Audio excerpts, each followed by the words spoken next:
इस बुक का बहुत शॉर्ट चैप्टर है। इस बुक का बनाने का पर्पस ये है कि आजकल शॉर्ट्स का ज़माना, तो छोटे छोटे चैप्टर्स हैं, इसलिए बहुत आसानी भी हो रही पढ़ने में। हेलो एवरीवन, हम अभी दूसरे वीडियो में आ गए हैं और TWA बुक का और एक चैप्टर रीडिंग लेंगे हम आज इस वीडियो में। चैप्टर नंबर 42 जिसका नाम है कॉन्टिन्यूटी नॉट परफेक्शन। मतलब कि निरंतरता चाहिए, पूर्णता नहीं। हर एक चैप्टर के ऊपर 2-3 लाइन का एक कोट होता है। उस कोट को मैं पढ़ देता हूँ। यहाँ 3 लाइन का एक कोट है। Fight an impossibly high battle, be your own hero. ऊंची असंभव लड़ाई भी लड़ो, खुद के नायक बनो। Okay. First, before you enter the arena, be clear what life is and what truly matters. Set high standards and then live up to them. मैदान में उतरने से पहले ये साफ कर लो कि जीवन क्या है और किसके लिए जिया जा सकता है, कौन सा चीज़ महत्व रखता है, एंड फिर उस पे जीवन जियो, उस पे ज़िंदगी को जीना शुरू कर दो। If you must fail 100 times in the right attempt or pay a heavy price, so be it. That is the cost of living with depth. अगर सही प्रयास में 100 बार भी फेल हो रहे हो, कीमत चुकाना पड़ रहा है, तो फिर कोई बात नहीं। गहराई से जीवन जीने का यही मूल्य है। Do not expect praise, do not expect applause. The path of integrity is not meant to comfort you. You will stumble, you may fall, still persist. इसका मतलब ये हुआ कि आसानी की उम्मीद मत करो, तालियां की अपेक्षा मत रखो। ईमानदारी का मार्ग आराम देने के लिए नहीं होता। तुम लड़खड़ाओगे, गिरोगे, फिर भी डटे रहो। Keep fighting as naturally as you breathe until you breathe. More importantly, keep fighting even in defeat. जैसे कि सांस लेना स्वाभाविक है, वैसे ही लड़ते रहो, और उससे भी ज़्यादा ज़रूरी हार में भी लड़ते रहो। Keep going when the blow has landed. Keep going when the score read against you. Keep going when the world says it's over. Fight when your strength is gone. चोट लगने के बाद भी कदम मत रोको। जब स्कोर तुम्हारे खिलाफ हो तब भी आगे बढ़ते रहो। जब पूरी दुनिया कह दे कि सब खत्म हो गया तब भी चलते रहो। जब तुम्हारी ताकत जवाब दे जाए तब भी लड़ो। Fight when your cause looks foolish or forgotten. Fight when no one stands beside you. When even memory seems to have abandoned you.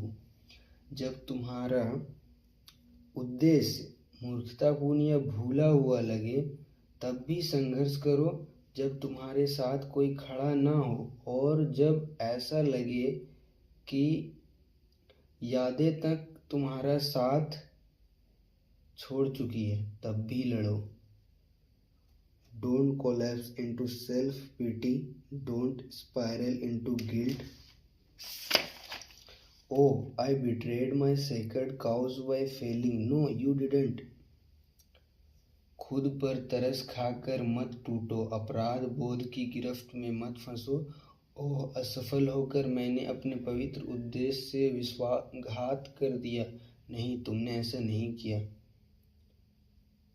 You did what you could in that moment, and now do what is still possible. What remains? That is the essence of continuity. नहीं, तुमने ऐसा नहीं किया।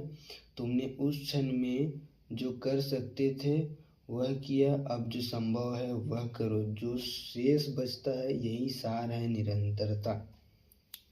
Not glamour, not perfection, just a clean, humble continuity. Let the world think the battle is over. Let them celebrate, even if the scoreboard says they have won. They haven't. If you haven't yet conceded defeat. दुनिया चाहे समझे कि लड़ाई खत्म हो गई है, तुम जश्न मनाओ। इवन अगर उनके स्कोरबोर्ड पर तुम्हारी हार दिख रही हो, अगर तुमने हार नहीं मानी तो इससे हार नहीं माना जाता है। And last two line is very important, because this is not about winning in worldly term, this is about not turning away from what is right. तो आखिरी दो लाइन ये कह रही है, क्योंकि यह सांसारिक रूप से जीतने के बारे में नहीं है, यह सही से मुंह मोड़ नहीं मोड़ लेने की बात है। यानी कि जो सही लड़ाई है उस लड़ाई से पीछे नहीं हट जाना, यही अपने आप में जीत है कि आप सही लड़ाई से पीछे नहीं हटे, उस पर अडिग रहे, उस पर कायम रहे। तो ये था हमारा एक चैप्टर छोटा सा। इस बुक का बहुत शॉर्ट चैप्टर है। इस बुक का बनाने का पर्पस ये है कि आजकल शॉर्ट्स का ज़माना, तो छोटे चैप्टर्स हैं, इसलिए बहुत आसानी भी हो रही पढ़ने में। आई होप कि मैं आप लोगों को अच्छे से समझा पा रहा हूँ।